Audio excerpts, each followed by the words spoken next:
ওখানে তো এটা লেখা ছিল না যে বিয়ে করবো কিন্তু এরকম এই কেনাকাটা করে দেওয়া লাগবে, এটা যদি বলে থাকেন সংসার টিকবে বলেন?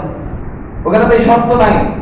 আপনি লিস্ট ফেলে দিয়ে চলে গেছেন, সন্ধ্যাবেলা এসে দেখেন বউ নাই, ফোন দিয়েছেন বউ কোথায় গেছো, তুমি নাই কেন বাড়িতে? বলছে আমি আমার বন্ধুর বাড়িতে আসছি বেড়াইতে। তুমি বন্ধুর বাড়ি, বান্ধবীর বাড়ি গেলে একটা কথা ছিল, তুমি বন্ধুর বাড়িতে কোন সাহসে গেছো? বলছে যে শোনো, বিয়ের সময় তো এটা লেখা ছিল না যে বন্ধুর বাড়িতে যাবো না বান্ধবীর বাড়িতে যাবো, এটা তো শর্ত ছিল না।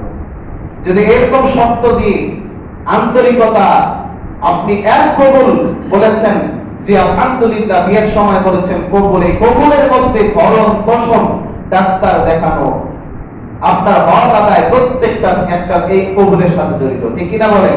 ঠিক ইসলামটাও এরকম। লা ইলাহা ইল্লাল্লাহ যখন আপনি বলেছেন, এই লা ইলাহার মধ্যে নামাজ, রোজা, হজ, যাকাত, দান, খায়রাত যা আছে সব আপনি মেনে নিয়েছেন, ঠিক কিনা? মেনে নিয়েছেন। আর এগুলোকে মেনে নেওয়ার মাধ্যম হচ্ছে জিকির।